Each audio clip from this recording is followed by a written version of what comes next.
প্রাকৃতিক বিপর্যয় সহ বিভিন্ন ছুটির কারণে শিক্ষার ক্ষতি কমাতে সাপ্তাহিক বন্ধের দিন শুক্রবারও ক্লাস পরীক্ষা চালু রাখার সিদ্ধান্ত হতে পারে বলে জানিয়েছেন শিক্ষামন্ত্রী মহিবুল ইসলাম চৌধুরী নওফেল।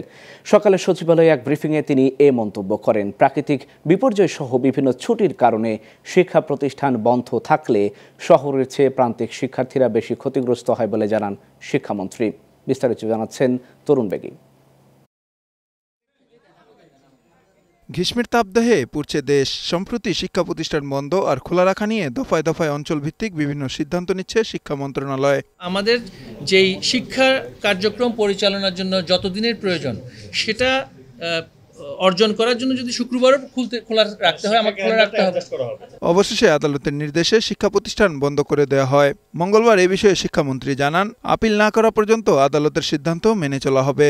আমাকে যে সব সিদ্ধান্ত সম্মত হতে হবে তা তো না, আমি এই জন্যই তো আপিল করতে চাই, কিন্তু আমি আপিল করার সুযোগ নেই। কিন্তু আমি তো বলতে পারি না যে আমি সম্মত। আমরা আদালতের প্রতি সম্মান প্রদর্শন পূর্বক মৌনতা হচ্ছে সম্মানের লক্ষণ। অবশ্যই সেটা আমাদের এটা সাংবিধানিক অবস্থান। ইংলিশ মিডিয়াম খোলা থাকবে, প্রান্তিক পর্যায়ের প্রাথমিক বিদ্যালয় বন্ধ থাকবে, এখানে বৈষম্য দেখা দেবে উল্লেখ করে তিনি বলেন, রাজধানী কেন্দ্রিক প্রভাবশালী মানুষের আর সামাজিক মাধ্যমের সমালোচনা দেখে রাষ্ট্র পরিচালনা হয় না। ইংরেজি মাধ্যম ও লেভেল এ লেভেল স্কুল, সেখানে প্রভাবশালী বা ধনশালী ব্যক্তিরা, সমৃদ্ধশালী ব্যক্তিরা তাদের সন্তানদেরকে পড়াশোনা করতে পাঠান, তাদের স্কুলগুলো খোলা থাকবে।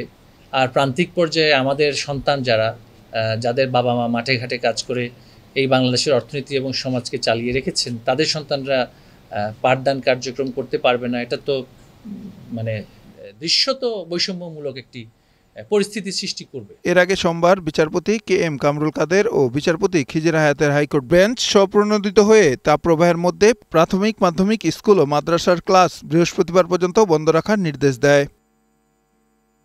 তরুণ বেগী, গ্লোবাল টেলিভিশন, ঢাকা।